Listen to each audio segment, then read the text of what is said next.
پیش کو شیخ سے ما مثال پیش کړو چې وسړی د ډرایوینګ نه دز دا هغه بل ډرایور سره کېناستو هغه روان دي پیښور ته هغه هم ډرایوینګ نه دز دغه مثال د غیر مقلدینو چې خپل په قرآن او په حدیث باندې مجتهدین نه دي او چا پکې روان دي هغه مجتهدین نه دي او موږ د دویم مثال چې دغه د مقلدینو چې خپل خو د قرآن او حدیث باندې په درجه د اجتهاد کې نه پوهیږي او چا پکې روان دي هغه مجتهدینو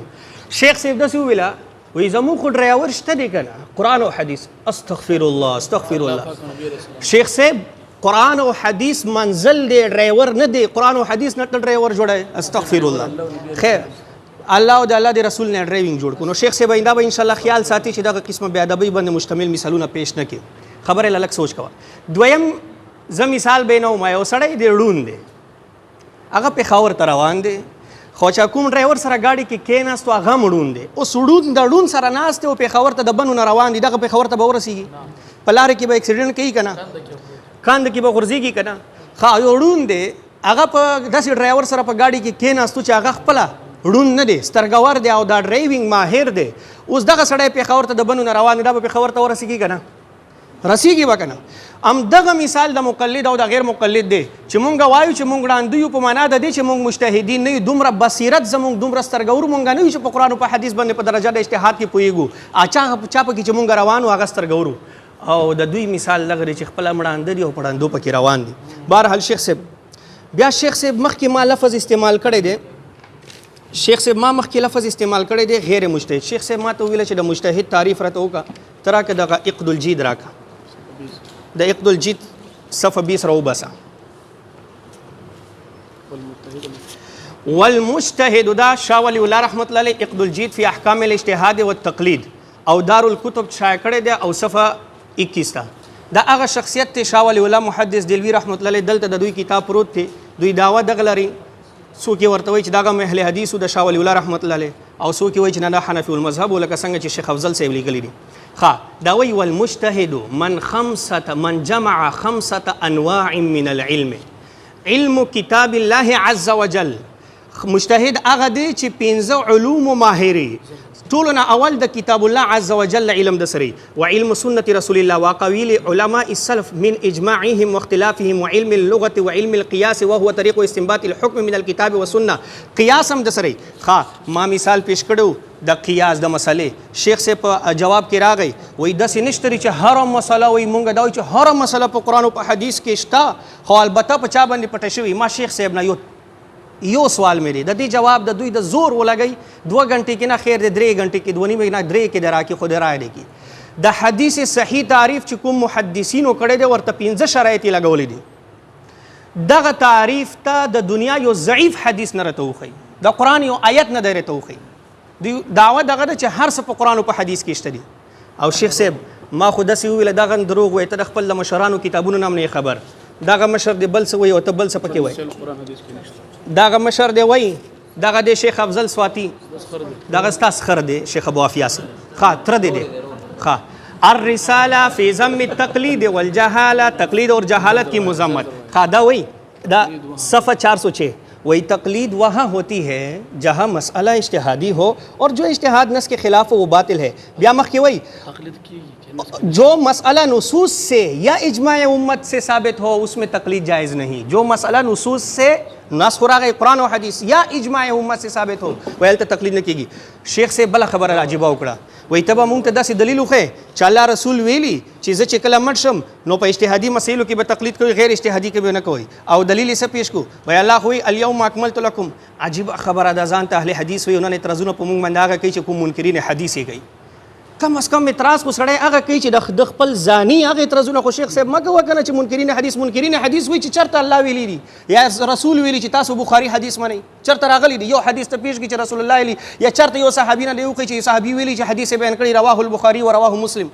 چرته په یو حدیث کې نه راغلی منکرین حدیث ته هم دغه جواب ورکړي یو د اليوم اکملت لكم دینکم د دین اکمال شوه دی بیا په دین کې دنه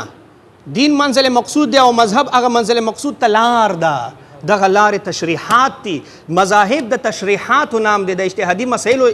نام دی لہذا شیخ صاحب دغه اعتراض دی باطل دی هغه دلایل ما پیش کوه چې کوم منکرین حدیث پیش کوي بیا شیخ صاحب یوه عجیبه خبره وکړه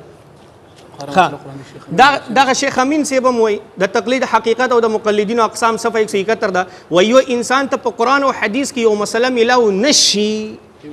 نو د یو عالم پس کې روان شي دې ته وایي تقلید وایي نو موږ هم دغه تقلید کوو کنه شیخ صاحب بل شیخ صاحب ما نه دا غوښتنه وکړله وایي ته به ماته د تقلید تعریف وکړې وایي ته به ماته د تقلید تعریف وکړې تقلید تعریف زه درته کوم اول وایي داسې کتاب نه به وکړي چې اتفاقي مونږ یې منو شیخ صاحب دا د ستا شیخ دی شیخ امین الله پېښوري صاحب مکتبه محمدیه همدغه صفحه 171 ده وایي دویم قسم د تقلید ممدوح دی یعنی ښه تقلید دی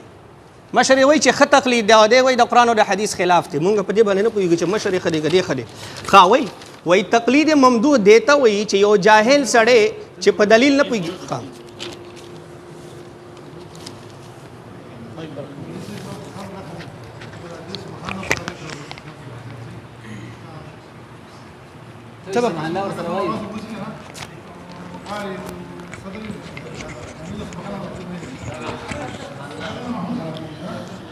خاجي زما ټایم شروع شو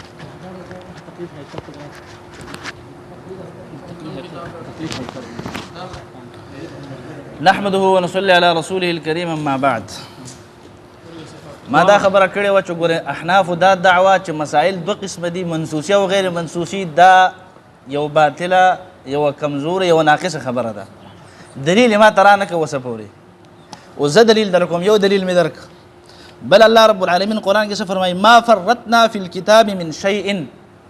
مونږ په دې کتاب کې هېڅ شی نه دی پرېښودی یعنې کې هېڅ قسمه نقصان چې ستاسو مسله ضروري ده ما نه دی پرېښودی یعنی هر څه الله وایي ما په کتاب او سنت کې بیان کړي دي خو زه حیران یم چې نه تقلید شته او نه تقسیم د مسایلو شته او بیا یې مونږ ملزم کړي چې ومنه که نه ته به فاسق شي نو دا یو دلیل دا به زه درته بیانوم په ترتیب سره بله خبره تا دا وکړله چې دا قرآن او حدیث ته ډریور ویله نو تا امام ابو حنیفه رحمه الله د دې وخت د کراچۍ د ډریور سره مشابه کړو دا بې ادبي نه ده دا اوسني ډریوران چې کراچۍ ته ځي او څنګه روان ګاډی چلی نو تا امام ابو حنیفه سره ولې مشابه کړو بل دا دی چې مثال هغه دا معنا نه ده چې دا بعینه هغه دی بلکې دا د وضاحت دپاره ورکولی کېږي موږ روان یو په څه کې په قرآن او حدیث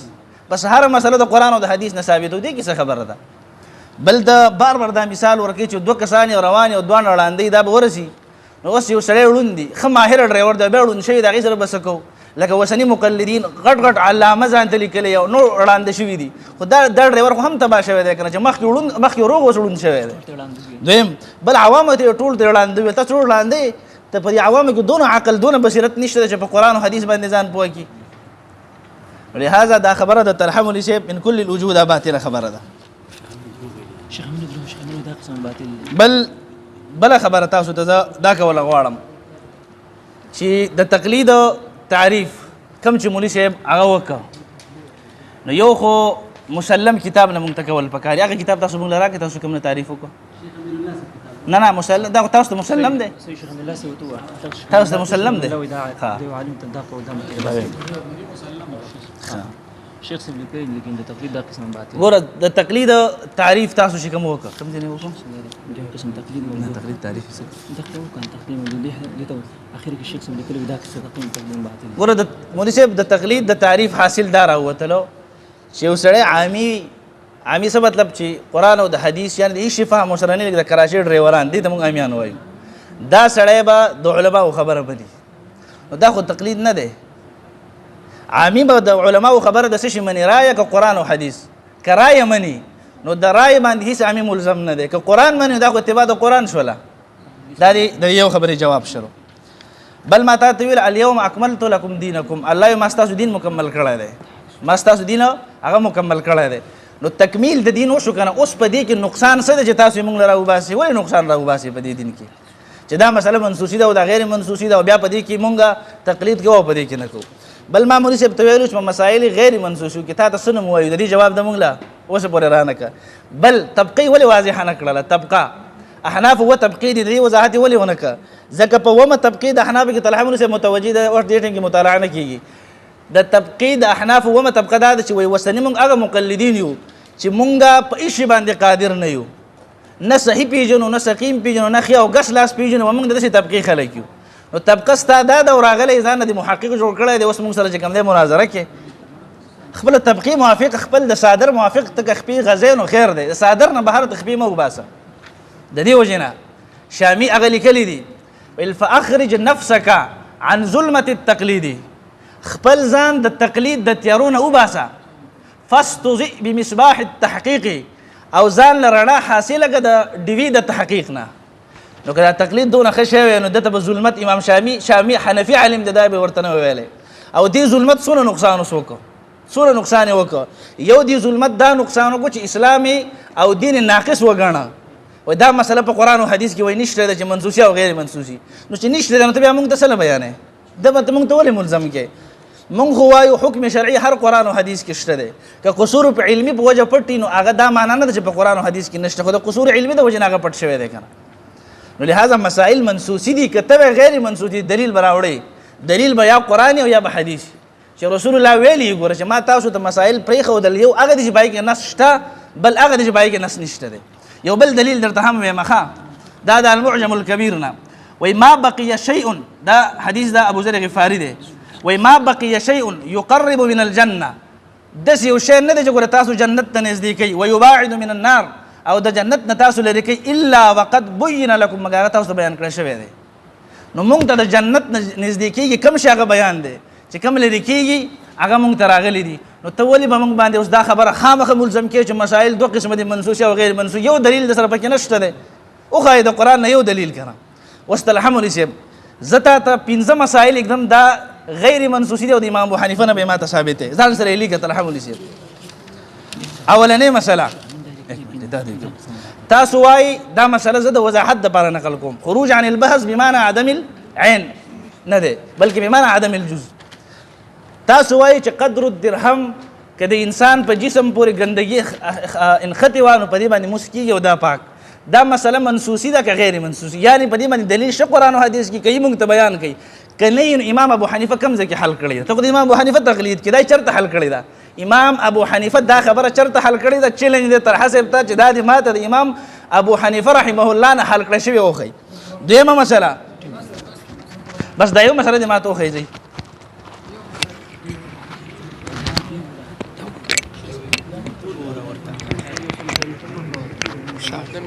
د میخي مسله پیش کړه د مچې مسله مسله پیش کړه د میخي مسله پیش کړه خپل مولا لیکلي دي چې تقلید چې دي چې مسایل منسوسي ها بسم الله الرحمن الرحیم شروع کو ټولو نه اول خو ما د شیخ صاحب نه دا تپوس کړی و چې ته وایې چې هر څه په قرآن او په حدیث کې شته د حدیث صحیح تعریف د قرآن نه یا د یو ضعیف حدیث نه راته وکړه خو به یې نه کوي او تاسو گواہ اوسیږئ انشاءاللہ تر آخره پر بھی نہ ہوگی نہ خنجر اٹھے گا نہ تلوار ان سے یہ حضرات میرے بار بار آزمائے ہوئے انشاءاللہ تعالی بیا شیخ صاحب آیات پیش کړو وای الیوم اکملت لکم دینکم ما ورته شیخ صاحب دغه اعتراض خو منکرین حدیث دغه آیات پیش کوي کوم اعتراض چې د دې آیات په بنیاد منکرین حدیث کې نه ته په ما باندې ولې کې ته ځان ته حدیث وای کنه د منکرین حدیث په لار باندې ولې روانه جواب یې را نکو دویم شیخ صاحب ما مثال پیش کړو نو وای چې تا خو د امام ابو حنیفه رحمت الله علیه نام ډرایور جوړ کړ شیخ صاحب تا خپل بیا اخره کې پکې ویل چې مثال او په ممثل له کې مطابقت من کل الوجوه نه شکر دې چې خپل د جواب راک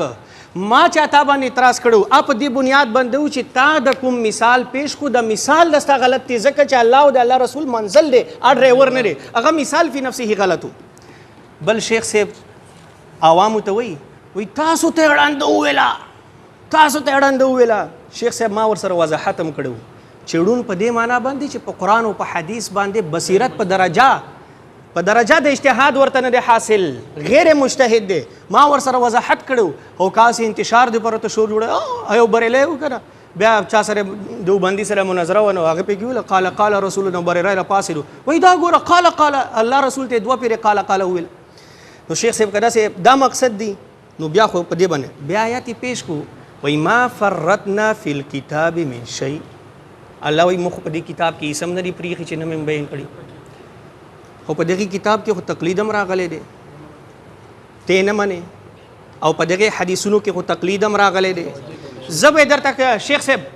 تیاری دا وخت نه دی تا تاریخ به ګوره تاسې کړي که نه شیخ صاحب تیاری ما کوي ګوره ما ته غوږ ونیسه شیخ صاحب خبرې ته غوږ ونیسه زه بیا درته وایم شیخ صاحب ته ځان ته اهل الحدیث وایي، د منکرین حدیث په لاره باندې مزه نن به پته لګي چې صحیح اهل حدیث یې که د وروستنۍ زمانې اهل حدیث یې. د منکرین حدیث ول اعتراض ما پیش کوه، حدیث کې راغلی ما فرطنا فی الکتاب من شیء. الله وایي چې موږ په قرآن کې سم نه دی پوهېږي. په قرآن کې د بخاري ذکر شته دی، د مسلم ذکر شته دی. دغه آیت منکرین حدیث د سا شیخ عبدالسلام منکرین حدیث منکرین قرآن تک دغه کتاب کې دغه آیت د منکرین حدیث په دلایلو کې پیش کړی دی. شیخ صاحب ته دا ولې پیش کړي؟ بیا دغه شمی عبارت او دلایل لازم ویلې دلایل خو بیا موږ په قرآن کې مخکې پیش کوو کنه چې تقلید په قرآن او حدیث کې شته کنه. غوږ ونیسه شیخ صاحب. بیا شیخ صاحب څه وایي؟ شیخ صاحب ما ته وایي عجیبه ناشنا خبرې وکړله، وایي شامی لیکلي دي. نو شیخ صاحب ګوره فتؤمنون ببعض الکتاب وتکفرون ببعض. زنه کتاب د خپل خواهشاتو مطابق منل او د زنه نه انکار کول دا خو د یهودیانو طریقه وه. نن اهل الحدیث د یهودیانو په طریقه باندې روان دي. او زه درته نه وایم شیخ صاحب د ستا خپلو کتابونو لیکلي دي چې اهل الحدیث د منافقینو په طریقه روان دي. شیخ صاحب ما ته غوږ ونیسه. ټولو نه اول خو د شامي دغه عبارت پیش کړه، پکې دوکې نه د کار اخیستې دي کیزه بیانې دې کړې ده. شامي دغه عبارت راوباسه او شامي دغه عبارت پیش کړه مونږ ته یې راکړه. دویمه خبره د تقلید د رد دپاره ورته خو نه قرآن میلاویږي نه حدیث میلاویږي. لاړو شامي ته د تقلید رد په تقلید سره کوي. عجیبه خبره ده. رد د تقلید کوي او خپله تقلید کوي. ماشاءالله دا څه وایي شیخ صاحب؟ بیا شیخ صاحب ما ته وایي د مقلدینو خو طبقات دي. شیخ صاحب خبره یاده ساته، زه د ستا هر هغې خبرې جواب ذمه دار یم چې کومه خبره د مناظرې سره تعلق ساتي. ما چې د مقلدینو کومې طبقې سره هم دی تعلق دی، زه اوس دې ته ناست یم چې تقلید د قرآن او د حدیث په رڼا کې جایز دی. او نن به ځو انشاءالله قرآن او حدیث ته، او دا به ګورو د عوام به په دې کې خبره باندې پوهو چې قرآن او حدیث د چا په سر باندې لاس ایږدي او چا په لاس باندې نه. او شیخ صاحب دغه عبارت هم ټولو نه اول پیش کا چې تا وویله چې د مقلدینو او طبقات دا عبارت راوباسه. د شامی عبارت ته پیش کو، دا شامی کې هلته ورسره مکمل وضاحت شوی دی. په دې کې دم کیزه بیانې نه کار اخیستې دی. زه دې ته حیران یم. نه بخاري حدیث کې آیت المنافق ثلاث، د منافق درې نښې. شیخ صاحب په بدې معنا اوله نښې دغه اذا حدث کذب، چې خبره کوي نو دروغ وایي. نو دا خو پیغمبر د اهل الحدیثو نښه نه ده بیان کړې، دا خو د منافقینو نښه بیان کړې ده. نن په اهل حدیثو کې د منافقینو نښې څنګه راغلي؟ نو دې نه ځان ساته. او شیخ صاحب دا ستا دغه مشر وایي مجموع رسائل والا مولانا ابوالقاسم سیف بنارسی مکتبه محمدیه والا چاپ کړي دغه او کنه دا خبره دا صفحه 105 کې وایي د اهل حدیثو درې طبقې دي. نو تم ځانو خې د اول خو به د درې طبقې د خپل اصولو مطابق د قرآن او د حدیث نه پیش کې، او بیا به ځان راته واضح کې چې ته د کومې طبقې سره د تعلق دی.